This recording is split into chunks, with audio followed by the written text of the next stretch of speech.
A esta casa, que no es su casa, no es mía, es la casa del Señor. Así que bienvenidos en esta noche, qué bueno tenerles en este lugar, qué bueno poder estar acá, aquí donde mejor podemos estar, que es en la casa del Señor. Mientras oraba, le pedí al Señor una palabra. Señor, dame una palabra para la iglesia, dame una palabra para quienes nos oyen y nos ven. Y el Señor habló a mi corazón y me habló acerca de gobernarse a sí mismo. Diga conmigo, me voy a gobernar a mí mismo. Yo quiero que ore conmigo. Vamos a orar y vamos a dejar que Dios nos hable esta noche. Padre, te bendecimos y te damos gracias. Señor, estamos agradecidos contigo. Estamos agradecidos por todo lo que has hecho. Señor, ahora queremos recibir tu palabra. Y tu palabra es viva y eficaz y más cortante que toda espada de dos filos. Y puede llegar hasta lo más profundo del corazón y de la mente, porque discierne los pensamientos y las intenciones del corazón. Señor, revela esta palabra a nuestros corazones. Que todo el que la oye, Señor, pueda ser edificado. Que todo el que la reciba, su vida sea transformada. Y aún, Señor, pasa el tiempo y esta palabra siga gravitando en nuestros corazones.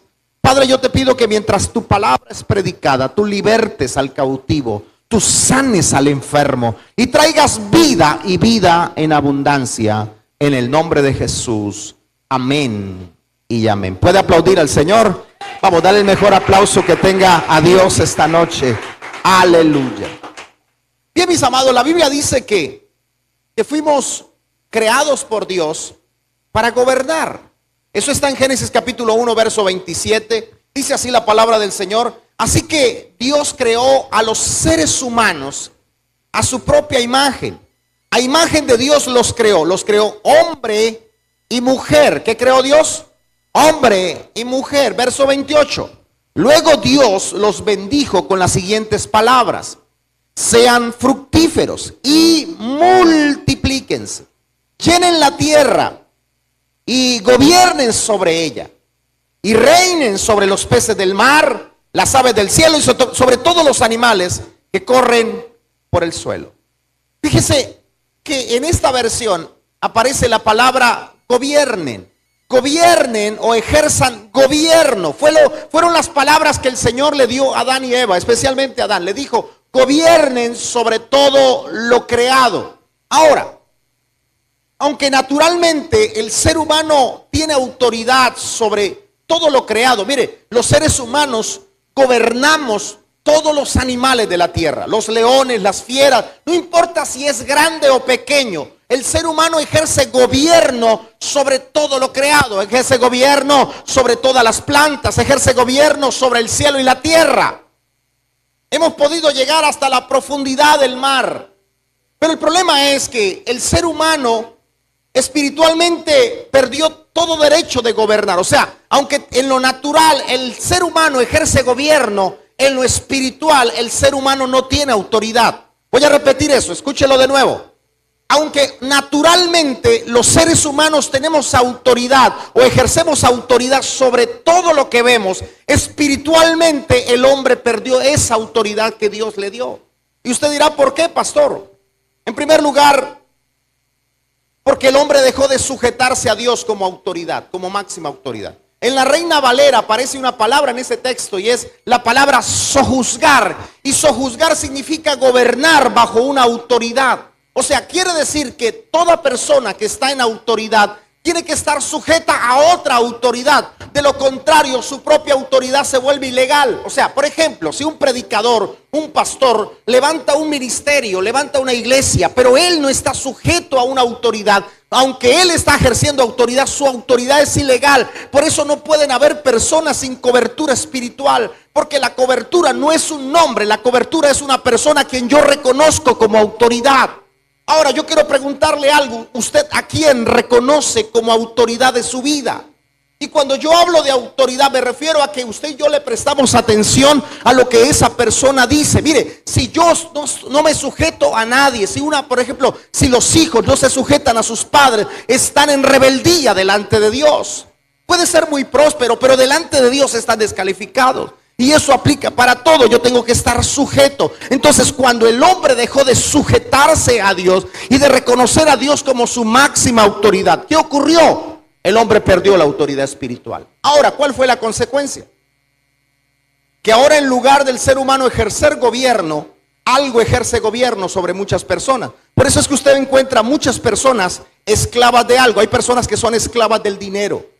¿Y cómo son esclavas del dinero? Porque están dispuestos a hacer lo que sea por dinero. Aparentemente parece una codicia, pero realmente es esclavitud. Porque la Biblia dice que un esclavo, míreme acá, un esclavo tiene algo, no tiene derechos. Un esclavo vive para su amo. Ahora, cuando una persona es gobernada por el dinero o es gobernada por la inmoralidad sexual o cualquier otra cosa que lo gobierne, la Biblia dice que el ser humano no tiene derecho, esa persona no tiene derecho, eso lo controla. Ahora, pero lo otro que hizo que el ser humano perdiera la autoridad fue cuando dejamos de ejercer gobierno sobre nosotros mismos. Toque, se diga, gobierno sobre mí misma, sobre mi vida. Vamos, dígalo de nuevo, diga, gobierno sobre mi vida. Ahora, al primero que yo tengo que gobernar, o al primero que el ser humano debía gobernar, era a sí mismo. Mire, Dios le dio autoridad, y escúcheme esto que le voy a decir, preste atención. Dios le dio al hombre autoridad sobre todas las cosas, pero también le dio autoridad sobre su propia vida. O sea, el hombre puede gobernarse a sí mismo. ¿Eso es bíblico, pastor? Sí, Dios no nos ha dado espíritu de cobardía, sino de poder, de amor y de dominio propio. O sea, Dios te dio autoridad para que tu vida y mi vida no le pertenezca a nadie más. Para que tu vida y mi vida la podamos someter a Dios. ¿Alguien me está siguiendo esta noche? Vamos, aplauda al Señor si lo va a hacer. Por eso, usted y yo no deberíamos exigirle tanto a los demás. A los que debemos exigirnos es a nosotros mismos. O sea, soy yo el que tengo que exigirme. ¿Por qué, pastor? Porque soy yo y es mi deber ejercer gobierno sobre mi vida. Y de eso es lo que quiero hablarle esta noche. Quiero hablarle acerca de por qué es tan importante ejercer gobierno sobre nuestras propias vidas. Hay un texto que quiero mostrarles, Proverbios capítulo 16, versículo 32. Mire cómo dice la Biblia. Vale más ser paciente que valiente.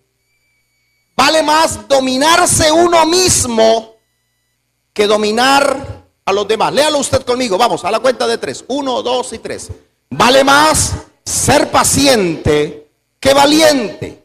Vale más dominarse uno mismo que dominar a los demás.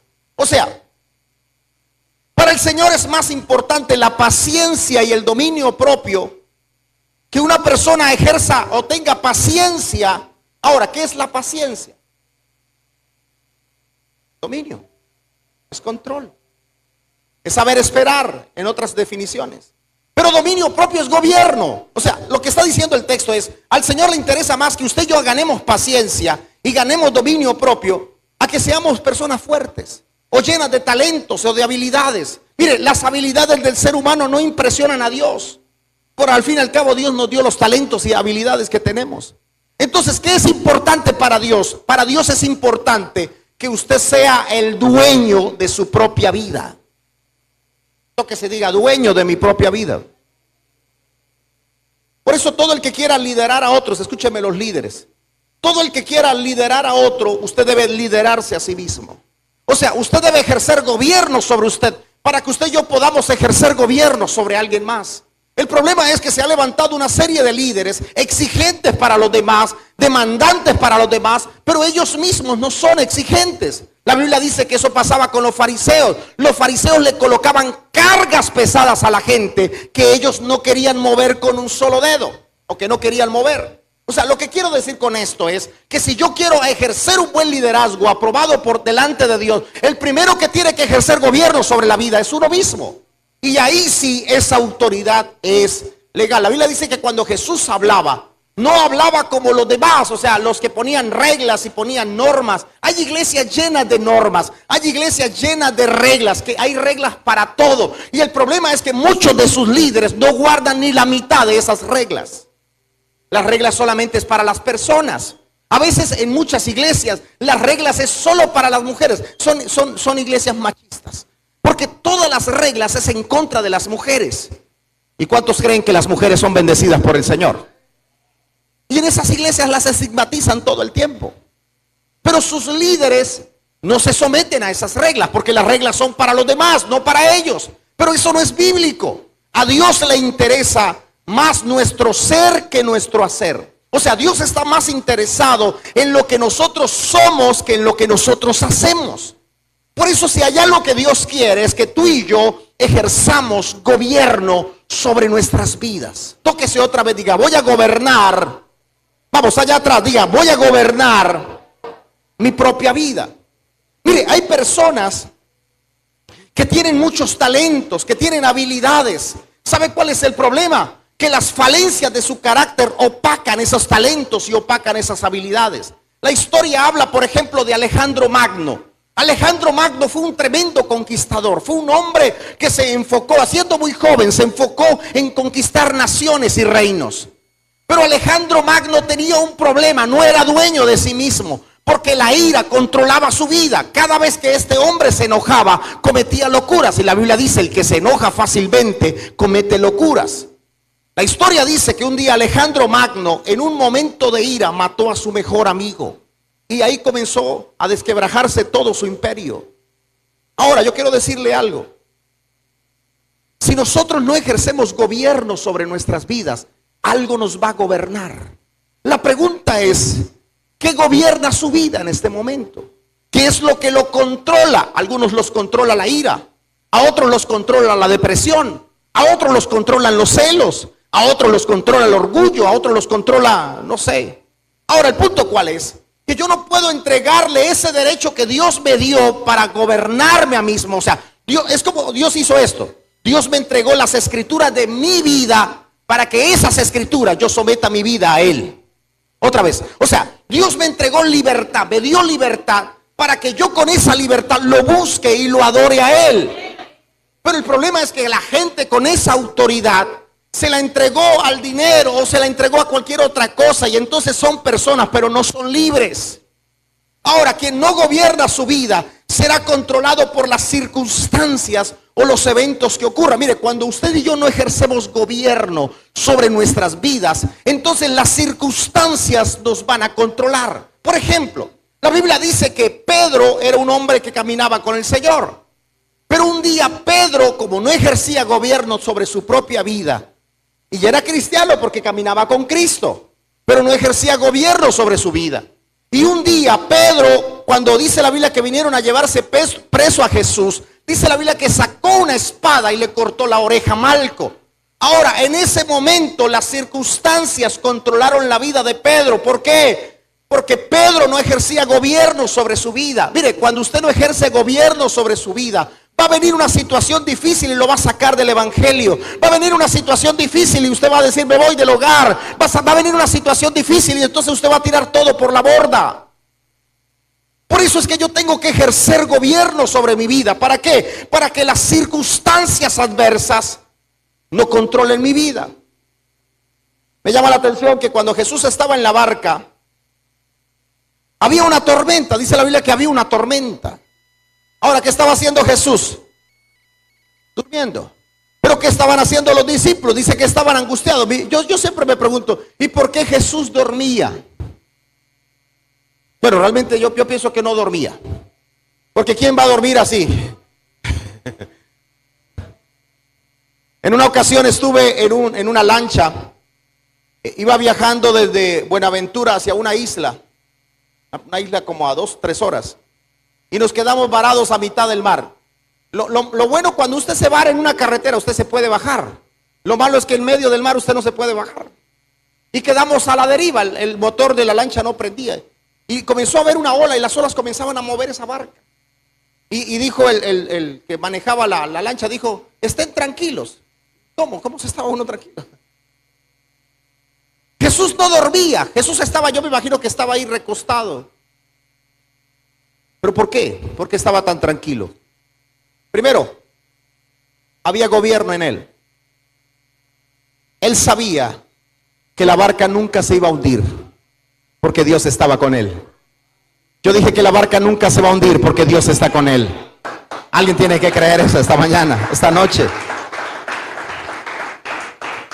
Pero también Jesús estaba tranquilo porque él sabía que se iba a levantar y iba a calmar la tempestad. Mire, mi hermano, piense por un momento. Yo quiero que usted evalúe. ¿Qué hizo la última vez? ¿Cómo fue su reacción la última vez que usted recibió una mala noticia? ¿Qué hizo?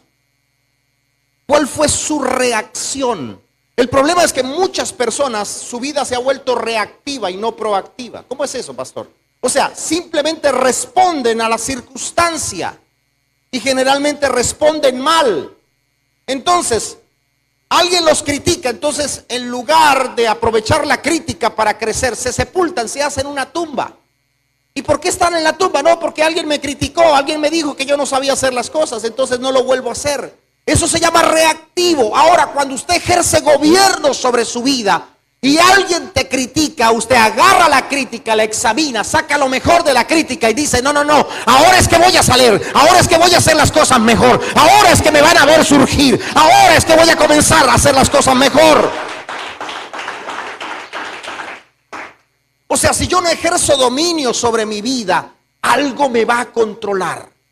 Si usted no ejerce gobierno sobre su vida, si usted no controla su vida, entonces va a terminar siendo controlado por algo. El problema, escúcheme, es que Satanás vino para controlar la vida de las personas, porque ¿sabe cómo Satanás mantiene a la gente humillada? Bajo control. Por ejemplo, eso se ve en los países donde los gobiernos subyugan a la gente. Por ejemplo, en Corea del Norte. En Corea del Norte la gente no tiene acceso a internet. Todas las mañanas la gente se tiene que levantar porque son gobiernos o son personas que tienen una mentalidad diabólica para destruir la gente. ¿Y sabe qué hacen? Los controlan todo, controlan la natalidad, es más, hasta controlan el corte de cabello que una persona se puede hacer. Ahora usted dirá, ¿pero por qué los controlan? Porque es la única manera de mantenerse en el poder. ¿Cómo Satanás se mantiene influenciando en la humanidad? Controlando. ¿Y cómo controla la humanidad cuando la gente no ejerce gobierno sobre su vida, sino que entrega ese derecho en manos de Satanás? Mire, mi hermano, el Señor quiere que usted y yo tengamos una vida abundante. El Señor quiere que usted y yo caminamos con Él, pero ¿cómo? Diga conmigo, libres. Vamos, levante su mano y diga, Dios quiere que yo sea libre. Aleluya. Primera de Corintios capítulo 9 versículo 12. ¿Para cuántos estoy siendo claro? Mira qué dice. Primera de Corintios capítulo 9 verso 12. A ver, vamos a leerlo despacio. Pero creo que copié mal la cita, perdón. Voy a leerlo acá. Todas las cosas me son lícitas, mas no todas convienen. Perdone, audiovisuales, creo que le di mal la cita. Todas las cosas me son lícitas, mas no todas convienen. Todas las cosas me son lícitas, mas yo no me dejaré dominar de ninguno. Eso está en Primera de Corintios. Perdóneme que apunté mal la cita. Ahora, lo que está diciendo el apóstol Pablo es, lícito es que yo lo puedo hacer. Yo puedo hacer todas. Ah, mira, ahí está, 10:23, gracias, multimedia, excelente. Ahora sí leámoslo. Todo me es lícito, pero no todo me conviene.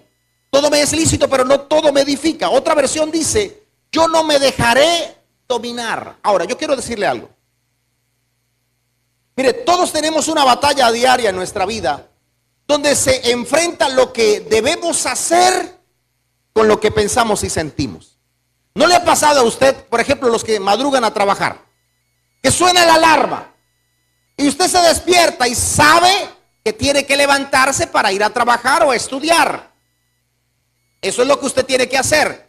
Pero ¿no le pasa que comienza a tener una lucha con sus pensamientos y con sus deseos? ¿No le ha pasado que su mente le dice, diga que está enfermo, no vaya, quédese otro rato? Y usted comienza a sentir, no sé por qué, cuando uno se va a levantar es cuando más sueño le da. ¿Le ha pasado? Usted no puede dormir en la noche, pero vaya a levantarse, verá que cómo le da de sueño. Entonces, todos tenemos una lucha todos los días entre lo que tenemos que hacer y lo que sentimos y pensamos. ¿Sabe cuál es el problema? Que si nosotros no aprendemos a enfrentar esa batalla, todos los días vamos a estar perdiendo. Y entonces la gente procrastina mucho. Deja para mañana lo que tiene que hacer hoy. ¿Cuántas personas pudieron haber venido hoy a la iglesia? Pero, ¿qué pasó? Estaba la lucha entre lo que debían hacer y lo que sentían o pensaban. Entonces, ¿qué pasó? Ganó lo que sentían, ganó lo que pensaban, pero no lo que tenían que hacer. Mire, mi amado, muchas personas deberían, por ejemplo, ¿hay cuántas personas en la noche saben que se tienen que acostar temprano porque tienen que madrugar al otro día? Pero son las 11, 12 de la noche y todavía están en redes sociales. La mente les dice, acuéstese ya, mañana le va a costar levantarse. Eso es lo que tiene que hacer. Pero tiene una batalla, tiene una lucha entre lo que siente y lo que desea. Y a veces termina ganando lo otro. Ahora, cuando eso gana, es porque no estamos ejerciendo gobierno sobre nuestras vidas. Mire, hay personas que dicen, yo tengo el control de la casa, porque son los que cambian los canales, pero a veces el control no lo tiene usted, lo tiene el televisor, porque el televisor dice a qué hora se apaga. Hay gente que dice, por ejemplo, están viendo un programa que les gusta, pero tienen otro compromiso y no pueden apagar el televisor, no pueden suspender un partido de fútbol. Colombia está ganando, dicen, no, ¿cómo? Tengo que ir a orar, pero no, Señor, perdóname, usted me entiende, y siguen viendo. Entonces, en ese caso, no estamos ejerciendo gobierno sobre nosotros, sino que algo nos está controlando. ¿Alguien me está siguiendo lo que quiero decir? Algo nos está controlando. Cuando usted no puede tomar decisiones sobre lo que tiene que hacer, es porque algo lo está controlando. Mire, el apóstol Pablo dijo, yo puedo hacer todo. Todo me es lícito, pero yo no me puedo dejar dominar por eso. Mire, yo quiero decirle algo. Tenemos que determinarnos a no ser dominados por las cosas que no nos convienen. Hay cosas que no convienen. ¿Y qué es lo que no conviene? Es aquello que lo destruye, es aquello que lo mata, es aquello que lo saca de la voluntad del Señor, es aquello que nos hace pecar. Eso es lo que no conviene. Ahora, la Biblia está diciendo, no se deje dominar por lo que no conviene. No deje que eso tome control de usted. No permita que eso gobierne sus pensamientos. Ahora, cuando perdemos la batalla, inmediatamente decimos que yo no soy capaz de dejar esto, ya usted perdió. ¿Sabe qué dice la Biblia? Diga al débil, fuerte soy. O sea, lo que está diciendo, cuando usted se enfrente al gigante, lo primero que tiene que decir es, lo voy a derrotar, le voy a cortar la cabeza y voy a ser libre de esto. O sea, yo tengo que declarar la palabra. Alguien tiene que creer esto esta noche. Yo no me dejaré dominar. Mire, así como ningún padre quiere ver a ninguno de sus hijos esclavos, yo creo que ningún padre viendo a un hijo atado a las drogas se sentiría bien. Dios tampoco te quiere ver atado a nada. O sea, Dios no quiere que usted sea esclavo de nada. Dios no quiere que usted sea esclavo de la pornografía. Dios no quiere que usted sea esclavo de los malos deseos. Dios no quiere que usted sea esclavo de la ira. O sea, Dios no nos quiere esclavo de nada. ¿Por qué? Porque el Señor pagó un precio muy alto en la cruz para que seamos libres. Ahora es mi deber mantener esa libertad. El Señor pagó el precio, no fuimos nosotros, fue el Señor. Pero somos usted y yo los que tenemos que mantenernos en libertad. Por ejemplo, cuando Daniel fue llevado a Babilonia, él sabía esto. Y dice la Biblia que cuando Daniel entra a Babilonia, Babilonia en ese momento era Sodoma y Gomorra, era el símbolo de la perdición. Era un exceso, todo era exceso, la comida era exceso, la música era un exceso, todo era un exceso en Babilonia. Cuando Daniel llega a ese lugar, siendo un muchacho de 17 años, escúchenme los jóvenes que están acá y los adolescentes. Cuando Daniel llega a Babilonia, Daniel toma una decisión. Él dice, cuando yo estaba en mi nación, yo era espiritual y emocionalmente libre. Ahora que estoy aquí, que todo el mundo, porque la Biblia no dice que los demás hicieron lo mismo. Eso me hace pensar que los demás judíos cayeron en el ambiente de Babilonia, hicieron lo malo. Pero cuando Daniel llega a Babilonia, dice la Biblia, y Daniel se propuso en su corazón no contaminarse. ¿Qué hizo Daniel con eso? mantuvo su libertad. Levante la mano derecha y diga conmigo: voy a mantener la libertad que el Señor me ha dado. ¿De qué lo libertó Dios? A usted el Señor lo libertó del alcoholismo. No vuelva ya. El Señor lo libertó del cigarrillo. No vuelva ya. El Señor lo libertó de las malas palabras. No vuelva ya. El Señor lo libertó del resentimiento. No vuelva. O sea, no vuelva al lugar de donde Dios ya lo sacó. Hay gente que Dios lo saca de un lugar y quieren volver, no sé para qué.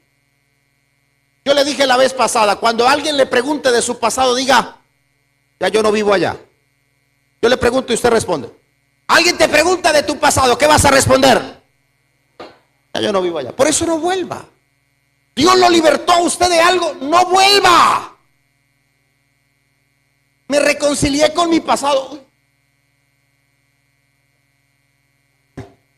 Uno con el pasado no se reconcilia. No os acordéis de las cosas pasadas, ni traigáis a la memoria las cosas antiguas. De donde Dios te sacó no hay que volver. Alguien tiene que decir amén a eso.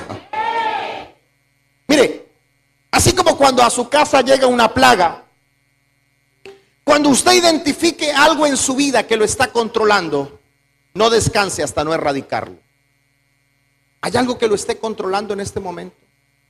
¿Hay algo que no lo deja orar? ¿Hay algo que no lo deja leer la Biblia? ¿Hay algo que no lo deja buscar al Señor? Usted dice: es que cada vez que me voy a poner a orar, esto me controla. Puede ser este aparatico chiquitico. No importa lo que sea, pero lo que lo esté controlando, determínese a ser libre de eso que lo está controlando. El apóstol Pablo, cito de nuevo, dice: no me dejaré dominar. ¿Usted es débil en alguna área? Diga: no, eso no me va a dominar. Levante su mano derecha y diga conmigo: yo no voy a vivir en mis necesidades. O sea, uno tiene necesidades, pero no voy a vivir en ellas. No es que yo soy débil en esto. Sí, todos somos débiles en algo, pero yo no voy a vivir en esa necesidad. Tal vez usted se deprimía antes muy fácil. Ya no vuelva ya. Resístase a vivir deprimido. Resístase a llorar por todo. Resístase a estar recordando su pasado. Resístase. A usted le fue mal en una época de su vida. Resístase a vivir recordando eso. ¿Por qué? Porque el Señor te quiere libre. Mire, nadie debería ser esclavo emocionalmente. Por eso uno no debe hacer lo que siente. Tampoco debe hacer lo que piensa. Entonces, ¿qué debe hacer? Diga conmigo: lo que debo hacer. Porque es que el problema es que lo que uno siente todo el tiempo cambia. ¿Usted no ha notado que nuestros sentimientos y nuestros pensamientos son como el clima? Ayer o antier llovió fuertísimo, ¿se acuerdan? Antier llovió muy duro. Por acá no, pero en otras partes. Pero el clima todo el tiempo cambia. Yo a veces miro el pronóstico, digo: uy, va a llover, y nunca llueve. Porque el pronóstico, el clima siempre cambia. Lo mismo son tus pensamientos. Mire, usted un día piensa una cosa y al otro día piensa otra. ¿Le ha pasado eso? ¿O solo me pasa a mí? Usted un día piensa: voy a hacer, voy a ir, voy a... Igualmente pasa con lo que sentimos. Mire, los sentimientos y los pensamientos, usted y yo no deberíamos prestarle atención. ¿Sabe por qué? Porque son como niños, de esos niños chiquitos rebeldes.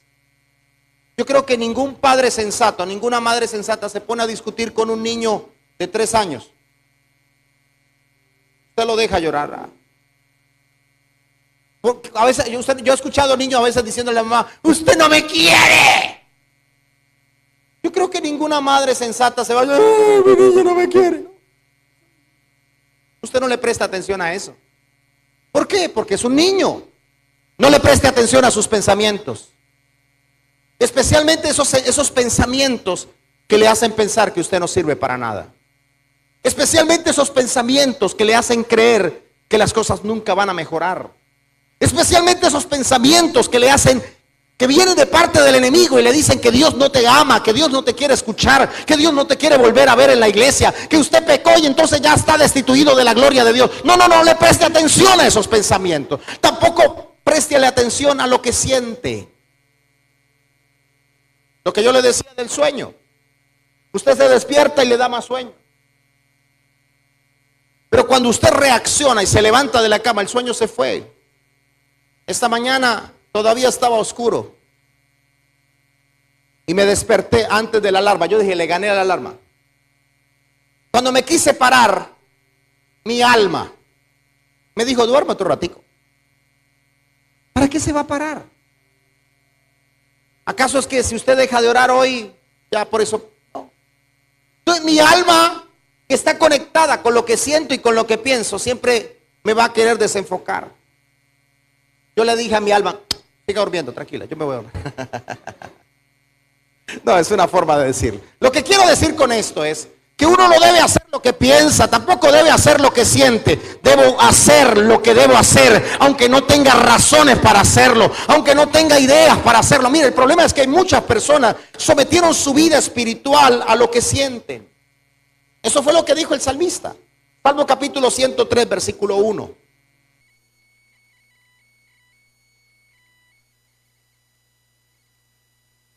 ¿Cuántos están recibiendo esa palabra? Salmo capítulo 103, versículo 1. Léalo conmigo. Bendice, alma mía, a Jehová, y bendiga todo mi ser. Mire, pareciera un texto poético, pero le voy a explicar lo que está pasando ahí. El rey David tiene una lucha con su alma. Mire, yo voy a pedirle que levante la mano. Levanten la mano los que a veces no les da ganas de venir a la iglesia, siendo honestos. Los demás son mentirosos porque también les pasa lo mismo. Hay días que a uno no le dan ganas. Hay días que al pastor no le dan ganas de venir a la iglesia. Usted dirá, no, pastor, a mí siempre me dan ganas. No, a mí hay días que no. Mire, a mí todavía me duele la garganta. Pregúnteme si yo quería venir hoy. Ahora, le voy a decir algo. El rey David tenía una lucha con su alma, porque el alma no quiere buscar a Dios. Y usted quiere gobernar su vida, lo primero que tiene que hacer es someter su alma a buscar a Dios. Yo dije someter su alma a buscar a Dios. ¿Sabe por qué? Porque cuando usted deja que su alma gobierne su relación con Dios, entonces usted va a venir a la iglesia cuando siente deseo. Usted va a orar cuando tiene libertad para orar. Usted va a ayunar cuando no le da hambre. Porque si yo dejo que mi alma gobierne mi relación con Dios, entonces su vida espiritual va a ser inconstante. O sea, la gente inconstante espiritualmente es aquella que su alma lo gobierna su relación con Dios. Usted no ha visto que hay personas que hay días que aman a Dios. Señor, te amo, y vienen a la iglesia y cantan, pero hay días que no quieren saber de Dios. El problema ahí, escúcheme, no es Dios. El problema es que su relación con Dios está siendo gobernada por su alma. Hay personas inestables espiritualmente, que uno no puede contar con ellos, porque hoy están bien, mañana están mal, hoy aman a todo mundo, mañana están resentidos con todos. Una persona que deja que su alma gobierne su relación con Dios va a ser una persona, escúcheme, inestable. El hombre de doble ánimo, la persona de dos pensamientos, es inconstante en todos sus caminos. Por eso era que el rey David le decía a su alma, alma mía, no vas a hacer lo que quieres, vamos a adorar a Dios. ¿No le ha pasado a usted que usted viene a la iglesia y estamos en el momento de alabanza, usted no quiere ni pararse?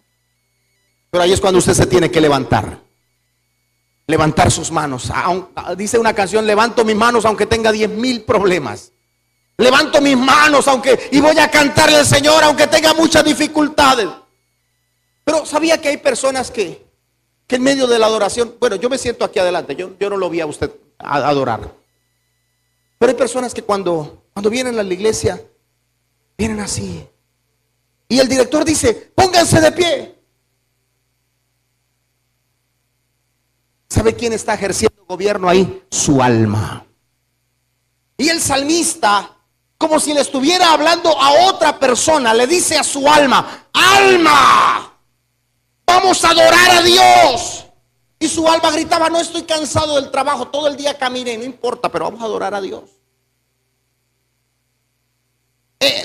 David le decía al alma: alma, vamos a levantarnos en la madrugada a orar. Y el alma decía: pero tengo mucho sueño, antes de orar. Mire, le voy a decir algo. Su mayor lucha no es con el diablo. ¿Cómo así, pastor? No, su mayor lucha es con usted mismo. ¿Sabe? El apóstol Pablo hablaba acerca de las batallas que uno tiene. Ahora lo que hace Satanás es capitalizar tus luchas. Y usted piensa que está luchando con el diablo. No, usted está luchando con usted mismo. Está luchando. ¿Se acuerda cuando Jesús le dijo a los discípulos: velen y oren para que no entren en tentación? En ningún momento les dijo: tengan cuidado que el diablo les quite las ganas de orar. Le dijo: ustedes son los que tienen que velar y orar para que no entren en tentación, porque el espíritu está dispuesto, pero la carne, el alma es débil. ¿Cuántos dijeron que iban a ayunar y no ayunaron? Porque su alma es débil. Usted dijo, por ejemplo, mañana, hoy era viernes, hoy voy a ayunar. Y usted se preparó, dijo: voy a ayunar. Pero vio ese desayuno tan rico. Dijo: no, mañana, comienzo mañana. El alma. Por eso fue que el rey David le dijo al alma: alma mía, vamos a bendecir a Dios. Ahí es cuando, ¿sabe por qué? Porque yo no me quedo en la casa, aunque no tenga ganas a veces de venir. Porque mi alma no determina mi relación con Dios. ¿Sabe por qué oro cuando tengo ganas y cuando no? Porque no es mi alma la que gobierna mi relación con Dios. Tu alma no puede gobernar tu relación con Dios. Habrán días en que, mira, yo conocí una persona que cuando él estaba bien con su esposa, él oraba mucho. Pero inmediatamente tenía problemas con su esposa, se desconectaba de Dios. Y él mismo me contó que un día Dios le dijo: yo no tengo la culpa de que tu esposa tenga problemas contigo. Tu relación conmigo, le dijo el Señor, tiene que estar por encima de los problemas con tu esposa o con tus hijos o aún tus problemas económicos. Cuando usted y yo elevemos nuestra relación con Dios a ese nivel, ¿cuál? Tengo problemas, busco a Dios. Me está yendo bien, busco a Dios. Me está saliendo todo mal, sigo buscando a Dios. Cuando usted eleve su relación a ese nivel, ¿sabe qué va a pasar? Su alma va a estar sujeta a usted. En la peor época de su vida, usted va a levantar las manos y va a decir: el Señor es mi pastor, nada me faltará. Él me va a dar la victoria. Él te va a dar la victoria. ¿Y sabe qué va a hacer el Señor? Va a venir a rescatarte, te va a levantar. Por eso, mi hermano, ejerza gobierno. Permítame finalizar. Mire, mi hermano, gobernarse a uno mismo comienza orando. Comienza sometiendo el alma. Comienza cuando usted comienza a orar, a buscar al Señor. Ahí usted comienza a ejercer gobierno sobre el alma. Inmediatamente usted se desconecte de Dios, su alma comienza a gobernar su vida. Y si el alma comienza a gobernar su vida, entonces usted se vuelve de doble ánimo, inconstante. Pero el Señor lo trajo esta noche para que usted tenga vida y vida en abundancia. Colóquese de pie, por favor. Vamos. Colóquese de pie. Quiero que oremos.